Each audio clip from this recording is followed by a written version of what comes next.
Hi friends, இன்றைக்கி என்ன பார்க்க வரோம்னா கிழங்கு வடை தாங்க செய்ய போகிறோம்.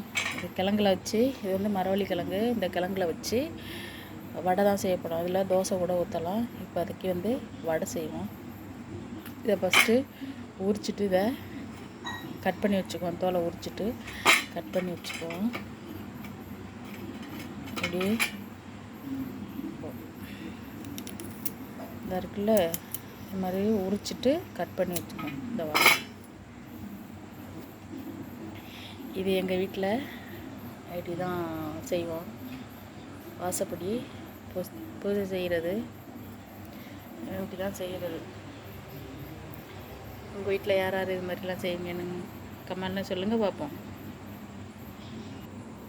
இது மாதிரி கட் பண்ணி வச்சுக்கோங்க. இதில் இப்போ நம்ம வந்து உளுந்து ஊற வச்சுருக்கேன். அதையும் இதையும் அரிசியும் சேர்ந்து ஊற போட்டதோடு சேர்த்து அரைக்கணும். நான் அரிசி போட்டுக்கலை, அதுக்கு பச்சரிசி மாவு தனியாக வச்சுருக்கேன். நீங்கள் புழுங்கல் வச்சு பச்சரிசி எது வேணாலும் போட்டுக்கலாம். வந்து பச்சரிசி மாவு தான் போட போகிறேன்.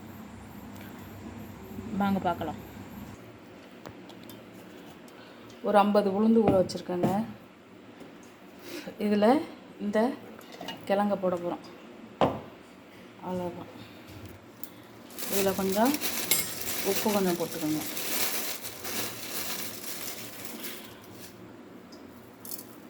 அரை உப்பு தான் போடணும், உப்பு வைக்கும். இதை நம்ம அடிச்சிட்டு வந்துடலாம். இப்போ இதுக்கு 2 வெங்காயம், 2 பச்சை மிளகா, ஒரு அரை ஸ்பூனு ஜீரகம் சேர்த்துருக்கேன். இதை அரைச்சிட்டு வந்தாச்சு. இதுக்கு வந்து நம்ம அரிசி அதில் போட்டு அரைக்கலைங்க. நான் பச்சரிசி மாவு இருக்கிறதுனால அதை சேர்த்துக்கிட்டேன். உங்களுக்கு எவ்வளவு தேவையோ அந்தளவுக்கு போட்டுக்கோங்க. இதை வந்து நான் இப்போ இதில் கொட்டிக்கிறேன். இதை எடுத்து போட முடியல, இந்த வர கையில் போட்டு எல்லாத்தையும் பிசைஞ்சிட்டேங்க. உங்களுக்கு எவ்வளவு தேவையோ அரிசியோடு சேர்த்து வேணாலும் எல்லாத்தையும் போட்டு அரைச்சிக்கலாம். இல்லாட்டி மாவு இருந்தால் போட்டு பிசைஞ்சுக்கணும். ஓகே, எல்லாத்தையும் ஒன்று போட்டு தட்டியாச்சு. இப்போ இதை இப்படியே தட்டிக்க வேண்டியது. அரிசி ஊற வச்சு அரிசியும் கிழங்கும் போட்டால் தாங்க நல்லாயிருக்கும். இது அவ்வளோதான் நல்லா இருக்காது. புதுசாக இப்போ தான் நான் போடுறேன். கிழங்கோட போட்டு தான் அரைப்பேன் நான் அதை. சரி, புதுசாக செஞ்சு பார்ப்போமே அப்படின்னு செய்கிறேன். போடுறேன் பாருங்கள்.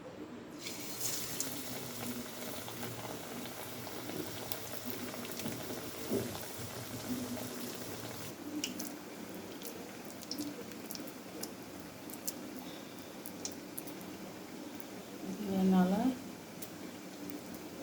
ஓட்டை போட முடியாது. இதில் ஓட்டை போட முடியாது, ஏன்னா கிழங்குல ஒரு மாதிரி நொறுன்னு தான் வரும்.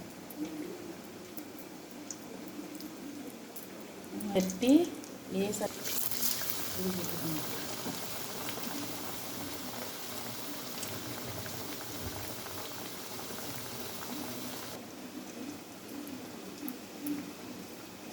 சுட சுட தக்காளி சட்னி வச்சு, தேங்காய் சட்னி வச்சும் சாப்பிடுவோம். ஆனால் வளம் தான் இருக்கும். என்ன அப்படி இருக்குன்னு சொல்லக்கூடாது. கிழங்கு வந்து இது கிழங்குங்கிறதுனால வந்து நம்ம வடை மாதிரி இருக்காது, கொஞ்சம் வளன்னு தான் இருக்கும்.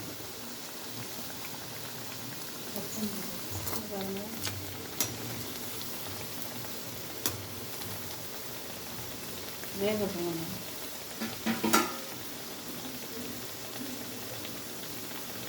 நல்லா இருக்குங்க. டேஸ்ட் நல்லாயிருக்கும்.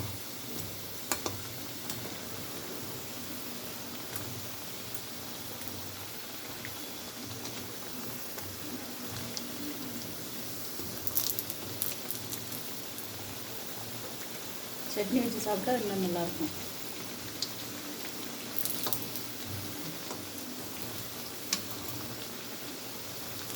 அவ்வளோதான், வெந்துருச்சு.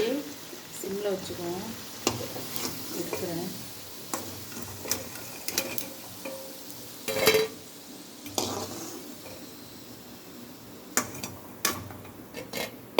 போட்டேன் நான்.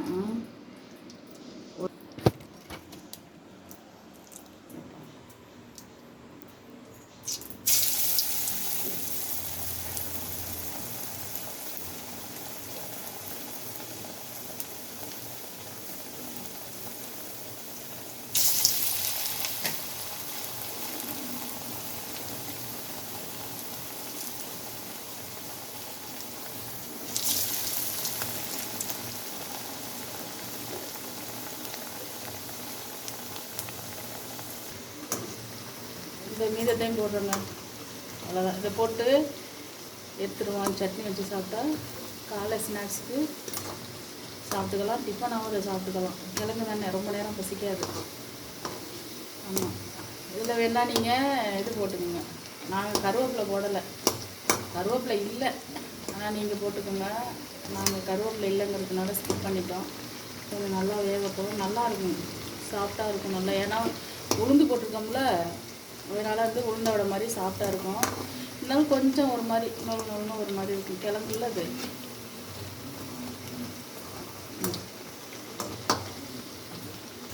அவ்வளோதாங்க, நம்ம மரவள்ளி கிழங்கு வடை ரெடி. பிடிச்சிருந்தா லைக் பண்ணுங்கள், ஷேர் பண்ணுங்கள், கமெண்ட் பண்ணுங்கள், சப்ஸ்கிரைப் பண்ணுங்க. வாங்க கிழங்கு வடை சாப்பிட்லாம்.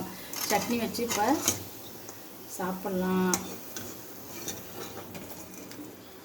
கிழங்கு வடை கார சட்னிங்க. இந்த கிழங்கு தாங்க வடை செஞ்சது. பிடிச்சிருந்தா லைக் பண்ணுங்கள், ஷேர் பண்ணுங்கள், கமெண்ட் பண்ணுங்கள். வாங்க கிழங்கு வடை சாப்பிட்லாம்.